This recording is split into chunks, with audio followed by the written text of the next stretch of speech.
Terima kasih Anda masih bersama kami di News Sore. Saya coba ke Prof. Juwanda. Prof. Juwanda, menurut Anda perlukah sebenarnya sistem birokrasi seperti ini? Ya, saya kira begini ya. Saya pertama ingin mengoreksi apa yang dikatakan oleh Pak Pandu.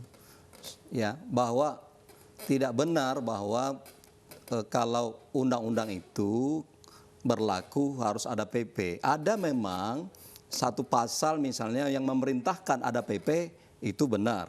Tetapi kalau misalnya tanpa PP undang-undang tidak berlaku, itu perlu dikoreksi. Itu tidak benar. Berarti selama ini undang-undang yang diberlakukan misalnya kata sudah PSBB sebenarnya seperti melakukan katakanlah meliburkan anak sekolah, itu kan berdasarkan Undang-Undang 6 2018. Ya, ini kan tidak pas katakan, dan memang ini adalah bagian dari saya, bagian dari orang hukum ini. Jadi pelajari dulu hukum. Jadi jangan bilang ada, entar dulu Pak, saya ngomong dulu. Saya tidak mengatakan itu Pak.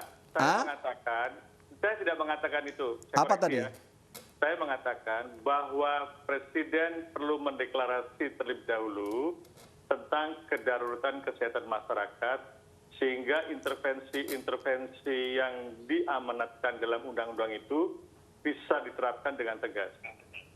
Oh, soalnya saya dengar tadi begini, kalau tanpa PP undang-undang tidak berlaku itu. Saya dengar itu tadi. Kalau memang tidak ya syukurlah. Satu. Yang kedua, kalau persoalan berbelit-belit itu kan penilaian masing-masing. Itu hak Pak Pandu dan hak seseorang lah. Saya tidak mau melihat itu kan, saya bukan unsur dari pemerintah. Ya. Tetapi yang jelas bahwa memang saya melihat dari aspek lain, pemerintah kita ini dari sejak awal sebenarnya, Presiden khususnya ya sudah berusaha untuk melakukan tindakan-tindakan.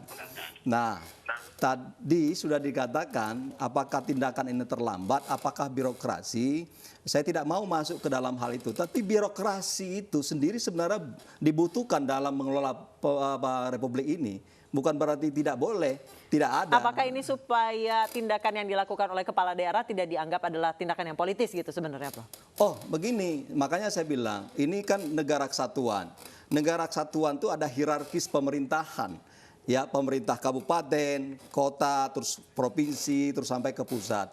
Mungkin saja yang dimaksud oleh Pak Pandu, ini saya menafsir yang dimaksud itu ketika ini sudah begitu masif meluas, ini keterlambatan bukan mengambil tindakan, keterlambatan mengeluarkan PP. Kalau itu saya kira saya setuju. Baik. Ya, kalau itu. Jadi keterlambatan mengeluarkan PP sehingga daerah sudah mau mengambil tindakan, katakan ada karantina wilayah, ada bahasa lockdown dan segala macam dan sana, tapi pemerintah pusat belum mengeluarkan peraturan pemerintah. Nah, ini saya kira saya setuju kalau itu. Saya sudah seminggu yang lalu mengatakan keluarkan peraturan pemerintah secepat mungkin. Alhamdulillah secepat mungkin direspon 2 hari setelah saya ngomong itu. Nah, dikeluarkanlah PP itu. Oke, baik. Saya coba ke Pak Ganjar. Pak Ganjar akan mengajukan PSBB, Pak Ganjar, segera mungkin? Saya tidak selatah itu. Jadi data kami sudah punya, kami buatkan modeling dari kami baca punya ITB, kami baca punya UI, kami baca punya UGM, kami baca Menko Maritim, kami ikut ratas ya. Terus kemudian kita hitung. Saya dalam kepentingan Jawa Tengah, saya hanya bilang, kalau kemudian kita gagal melandaikan dengan cepat, maka risikonya semua akan ada di rumah sakit. Mari kita hitung berapa jumlah dokter, APD, duit kita untuk mengelola jumlah kamar, tempat isolasi. Ini semua kita hitung. Kalau kemudian kita mau ambil risiko itu, ya mari kita ambil risiko itu. Ini politiknya sederhana itu saja. Tapi itu korbannya akan banyak. Maka mari kita landaikan kurva itu. Mari kita lakukan intervensi. Intervensi yang cukup kuat adalah mari kita batasi daerah-daerah itu dengan ketat. Kemarin diskusi kita sudah sampai pada tingkat, kalau kemudian membuat larangan-larangan, contoh saja, satu aja contoh, mudik. Boleh nggak sih mudik ini betul-betul diatur agak ketat?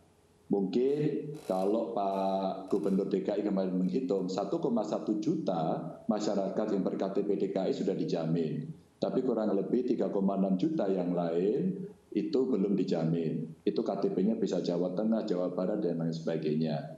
Lalu siapa yang akan menjamin ini? Maka Kementerian Sosial kemarin turun tangan. Seberapa lama itu bisa dijamin dengan cepat? Harus didata dulu, Pak. Oke, berapa lama mendatanya? Butuh waktu 2 minggu. Ada nggak duitnya? Apakah duitnya akan dari APBD, duitnya dari APBN, apakah duitnya iuran dari kami? Wong kami juga mau kok. Kalau kemudian itu mau dilakukan. Tapi karena kemudian tidak, maka kami buat plan B, agak sedikit berisiko. Maka terminal kita kontrol, terus kemudian kita mencoba membawa anak-anak kreatif untuk menghitung, bisa nggak ya sebelum kalian berangkat, kalian melakukan self-assessment melalui aplikasi kami. Anda sehat, tidak panas, tidak batuk, tidak pilek, dan seterusnya. Meskipun kami dikasih tahu juga, ini asimptomatis. Ya. Tapi kami berikhtiar untuk itu. Dari sisi politik anggaran, Mbak, jauh hari sebelumnya kami sudah pangkas seluruh anggaran. Kami tidak minta petunjuk. Wong kami sudah tahu kok kondisi darurat itu harus dilakukan apa. Kami lebih politik sama DPRD. DPRD-nya dukung penuh. Ketua DPRD-nya langsung cepat potong, cepat mendahului anggaran. Maka saya launching pertama di Indonesia. Bukan sombong-sombongan, bukan enggak. Kami hanya menghitung saja.